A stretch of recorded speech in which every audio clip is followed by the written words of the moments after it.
Boa noite a todos, queridos amigos da Casa do Coração. Que o Mestre Jesus permaneça conosco durante os estudos dessa noite. Lembro a vocês que peguem então a garrafa para que a gente possa magnetizar no final da sessão, ok? Graças a Deus. Bom, o nosso tema, como a gente conversou, é a mensagem de Jesus que está em João, capítulo 16.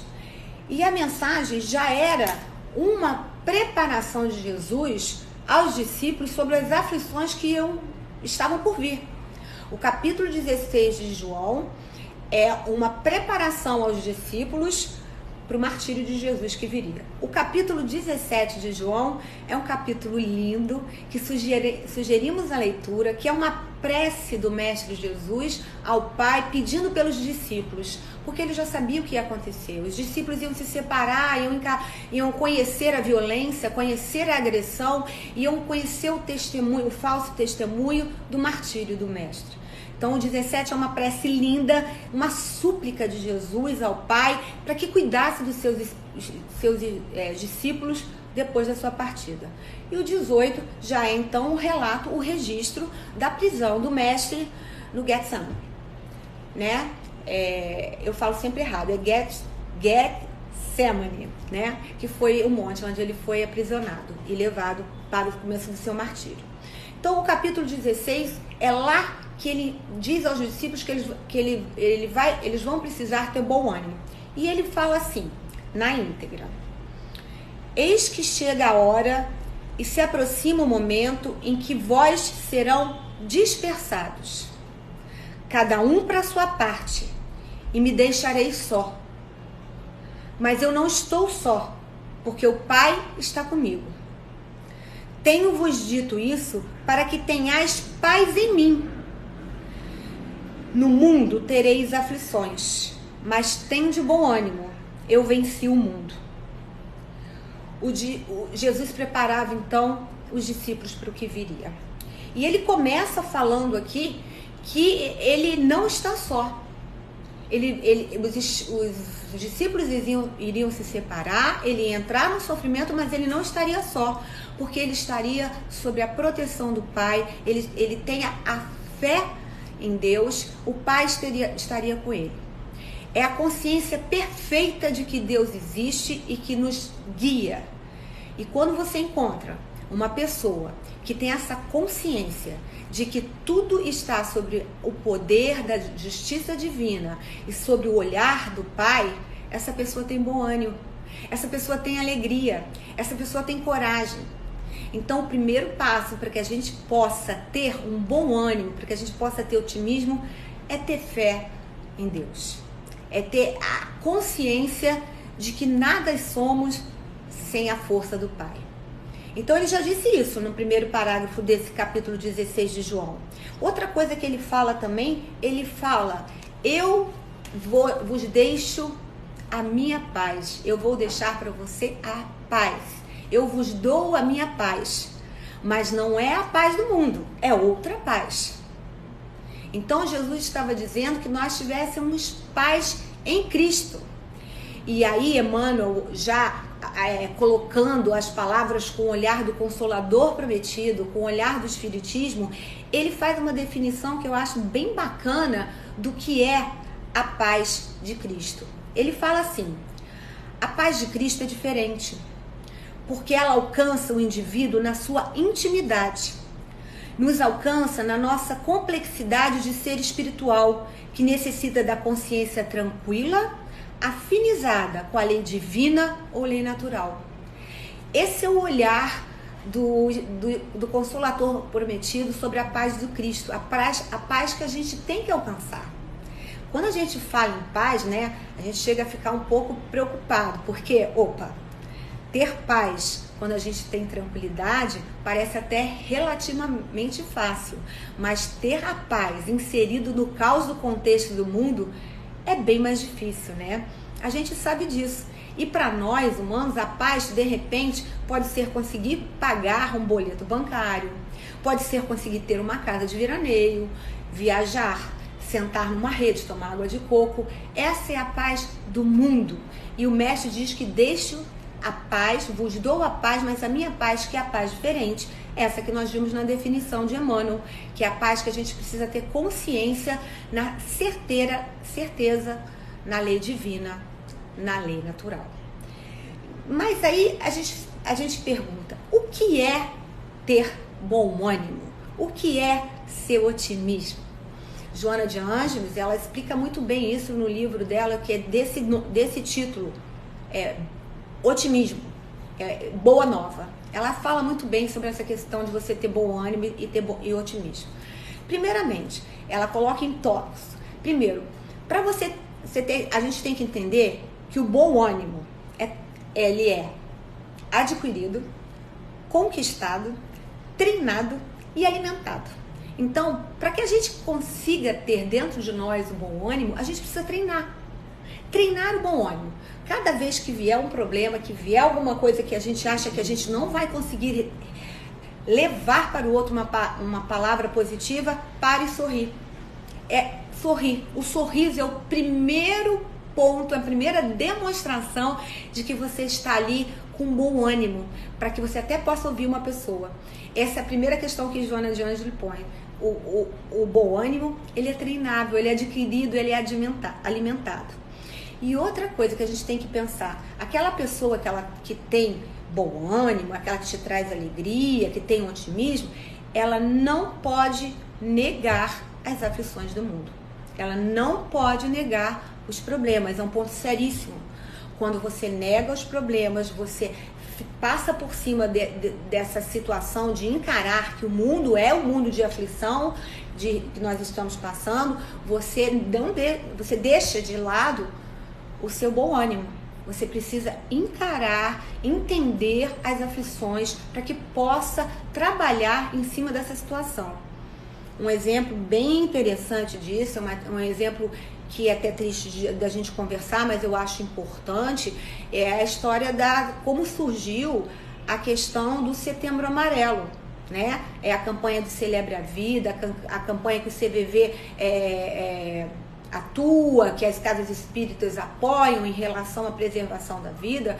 Ela surgiu porque um rapaz norte-americano que tinha um bom coração, ele tinha um bom ânimo, um rapaz que vivia sempre sorrindo, feliz da vida, e parecia para todos que era um espírito muito carinhoso, tranquilo. Ele tinha grande habilidades motoras, então ele pegou o seu Mustang amarelo, envenenou esse Mustang, colocou ele de uma forma que ele pudesse ter uma velocidade maior, e dessa forma ele tirou a própria vida. Daí os pais e os amigos no sepultamento, eles usaram um lacinho amarelo que significava que você procure saber do outro se ele tem algum problema, se aquele bom ânimo, aquela alegria não é para esconder alguma coisa, se você não está camuflando alguma coisa. E outra história também sobre essa questão do bom ânimo é uma história que Divaldo conta, que em uma das suas palestras, onde eles estudavam o capítulo 5 do Evangelho Espiritismo, que é o capítulo Bem-aventurados aflitos, assim que acabou a palestra, uma pessoa que estava ouvindo Divaldo chegou para ele e falou: olha, Divaldo, eu não entendo muito bem, você fala que o mundo é de aflições, você fala que nós temos aflições, que a gente precisa entender, viver, encarar as aflições como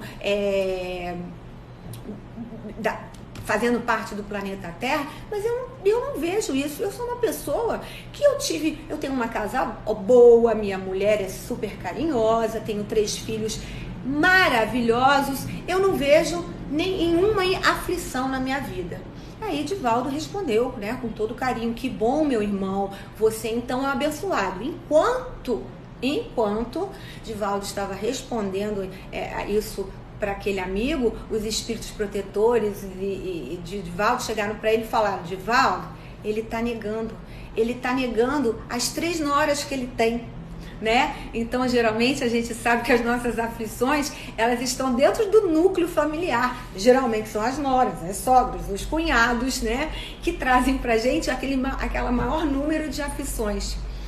Porque Joana de Ângeles diz que a gente não pode negar os nossos problemas para que a gente possa ter o bom ânimo real, que a gente possa ser aquele que consegue transmitir a boa palavra, sabendo que existem problemas, né? Mas e o que é ser otimismo e pessimismo, né? Quando a gente fala em otimismo, a gente pensa logo no seu oposto, o pessimismo, como diz Joana de Ângeles. E os estudiosos, os cientistas, os escritores, eles gostam muito de estudar essa polaridade, né? Dizem que o otimista é aquele que chega para você e fala: a fé é a última que morre. E aí o pessimista responde: mas morre, né? O otimista é aquela pessoa que está sempre colocando você para cima, vendo a parte boa de você. E o pessimista é aquele que está sempre colocando você para baixo. Você diz para ele: nossa, amigo, agora nós chegamos lá no fundo do poço, só podemos subir. Aí ele fala: que nada, lá no fundo do poço tem outro poço, né? Então, é essa a diferença. Mas todo extremo é perigoso. O otimista demais, o otimista exacerbado, exagerado, o pessimista exagerado, todos eles, tanto um quanto o outro, eles têm uma coisa em comum. Tanto o otimista exagerado, exaltado, e o pessimista, eles caem na inércia. Eles deixam de praticar a esperança do verbo esperançar, como a gente conversou. Por quê? Porque o otimista, ele é aquele exacerbado, né? O doentio. É aquele que ele fica esperando que o milagre aconteça. Ele fica tão otimista que tudo vai dar certo, que ele não se prontifica a entrar na ação, em ir atrás, em buscar a solução. E acaba caindo na inércia, né? Para dar o exemplo, seria como o semeador que fez a semeadura, semeou as suas plantinhas e ficou lá: cresce plantinha, cresce plantinha, cresce plantinha. A plantinha não vai crescer, ela vai precisar de adubo, ela vai precisar de água, ela vai precisar que alguém vá lá tire a praga, ela vai precisar de mecanismos, ferramentas para poder crescer. E é isso que a gente observa com o otimista, que ele é um otimista saudável. Ele é consciente da realidade, ele faz uma boa leitura da realidade atual, e aí ele traça objetivos, usa ferramentas para chegar a um fim e conta com as incertezas. Esse é o otimista. Ele conta com as incertezas. É como se você fosse fazer uma travessia no mar. Você quer sair de Copacabana e chegar em Ipanema. Você sabe que você tem tantos quilômetros para chegar lá, você sabe que você treinou para isso, está usando a roupa apropriada, mas você tem que contar com a incerteza da correnteza. Pode ser que a correnteza não esteja a seu favor. Então você tem que se manter na incerteza para você ser um otimista, que não é aquele otimista incontrolado, desacerbado, que às vezes, né, por ser muito otimista, perde muitas coisas. Nós, como espíritas, nós também somos muito otimistas. Nós gostamos de passar para os outros a boa nova, animá-los, né? E às vezes a gente leva isso tanto ao pé da letra que a gente se torna portador da voz de Deus, né? A situação tá lá complicada e você quer animar a pessoa e você fala assim: não, vai dar certo, isso vai ser do jeito que você quer, porque Deus quer. E isso não seria o apropriado, né? O apropriado seria a gente dizer qualquer que seja o desfecho, Deus está no comando, nós somos abençoados por Deus, a justiça divina existe e Deus sabe o que faz. Porque às vezes o que a gente pensa que é melhor para nós não é, né? A gente sabe disso, que às vezes a gente quer uma coisa que a gente pensa que foi isso que a gente pediu na reencarnação e não é, pedimos uma coisa completamente diferente. Então quando a gente fala em otimismo, a gente tem que pensar nessas situações sim, de ler a situação com realidade, né? É que nem dizem os jovens, tem que cair na real, né? Não posso ficar por aí viajando numa vibe. Eu tenho que ser aquele otimista que sou consciente das dificuldades que acontecem. Aí, assim sim, eu entendendo, eu vou poder transmitir otimismo para os outros. Mas já o pessimista em excesso, aquele que ele sempre chega perto de você, e diz que nada tá bom, nada vai dar certo, nada tá errado, nada vai dar certo, tudo tá errado, ele coloca dificuldade em tudo, as adversidades da vida são para ele muito pior do que parece, ele só consegue fazer aquilo que ele gosta, porque o que ele não gosta é difícil, então ele não vai fazer, como diz Joana de Ângeles, o pessimista é um egoísta profundo, porque ele não consegue ter simpatia nem empatia por ninguém nem por nada. Ele está tão focado na sua dor, no seu sentimento de tristeza, que ele não consegue ver a beleza lá fora, nem se juntar aos outros, nem participar do cotidiano da vida. Ele se tranca no mundo dele e acha que isso é que está certo. Muitas vezes, né, o nosso amigo que ele é pessimista, ele não, tudo aquilo que para ele não parece que está certo, ele não consegue nem torcer para que dê certo.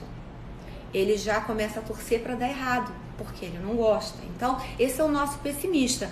Não estamos fazendo julgamento, estamos só explicando para que a gente possa entender e não deixar que nos tornemos nenhum nem outro, nem otimista demais, nem pessimista demais, para que a gente possa sim levar a boa nova. Bartolomeu era um dos discípulos mais dedicados de Jesus, mas ele vivia triste. Ele era um discípulo que Jesus vivia vendo que ele ia para um cantinho, ele estava sempre numa amargura, ele estava sempre para baixo, até que um dia o mestre resolveu, quando Simão, Pedro e a família foram descansar, conversar com Bartolomeu, saber por que daquela tristeza, porque ele era uma pessoa tão angustiada, apesar de ser um discípulo que se esforçou muito, acompanhou Jesus em todas as suas tarefas. E aí Jesus foi conversar com Bartolomeu, e Bartolomeu falou: mestre, eu não consigo explicar de onde vem essa tristeza, mas a moeda da Galileia, por ser tão baixa, ela me incomoda. Os governantes que me incomodam porque eles não conseguem governar direito. Me incomoda também a questão da saúde. Nossa, tá todo mundo com a saúde de uma forma errada. Tudo isso me incomoda, eu fico muito angustiado. Isso me traz tristeza, me traz uma amargura. Aí o mestre disse para ele: Bartolomeu, nós somos os divulgadores da Boa Nova. E você já viu Boa Nova trazer tristeza para alguém? A Boa Nova tem que trazer alegria. Então, quando a gente for pensar em nos mostrarmos tristes, sem ânimo, apesar de tudo que está acontecendo, nós sabemos que nós estamos passando por momentos difíceis, pensamos no que Jesus falou para Bartolomeu: sede aquele que espalha a Boa Nova, e a Boa Nova espalha alegria. Mesmo que seja difícil, a gente faz um esforcinho, porque a gente viu lá no começo que otimismo e bom ânimo é treinável, né? Só para a gente lembrar a história de Thomas Edison. Thomas Edison, quando ele foi inventar a lâmpada elétrica, ele encontrou milhões de obstáculos, né? E o seu assistente falou para ele: mas, amigo, nós já tentamos mais de 700 vezes e não conseguimos. E aí ele respondeu: nós temos 700 certezas do que não está certo. Então, quando você é otimista, você tem que pensar que os obstáculos vão aparecer, né? Os cientistas, os artistas e os titulares do otimismo são os professores, porque eles contam com bom ânimo, com a criatividade, para levar à frente essa missão de tirar o obstáculo da frente dos seus tutelados. Então, é importante a gente lembrar que os obstáculos aparecem sim, mas a gente tem que ter uma determinação consciente, sem ser um otimista exagerado, exacerbado. Para a gente terminar, Paulo de Tarso, ele, quando foi preso, ele escreveu uma carta aos irmãos Filipos, os irmãos filipenses, né? Os irmãos de Filipe. E essa carta, ela tem, porque você consegue achar na internet hoje em dia com muita facilidade, ela tem o título da Carta de Alegria. e ele estava preso. A carta é extensa, não conseguimos ler para vocês inteira aqui, mas alguns pedaços da carta de alegria de Paulo aos Filipenses. Ele diz assim: esquecendo das coisas que ficam para trás e avançando para que estão por vir, corro direto para a linha de chegada a fim de conseguir o prêmio da vitória. Esse prêmio é a nossa vida para a qual Deus nos chamou. Todos nós que somos espiritualmente maduros, entendemos ter esta maneira de pensar. Precisamos ter essa maneira de pensar. Tudo posso naquele que me fortalece, pois Deus não nos deu o espírito de covardia, e sim o poder do amor e do equilíbrio. Ele estava preso quando mandou essa mensagem para os irmãos filipenses. Então, gente, vamos que vamos, né? Eu acho que a gente tem que pensar com otimismo e tornar a vida mais alegre, mesmo nos momentos difíceis, porque quando Jesus disse, tende bom ânimo, ele não falou, olha, vocês vão precisar ter bom ânimo. Não, foi uma assertiva, foi quase que uma ordem. Tende bom ânimo. Muito obrigada a todos. Paz, muita paz.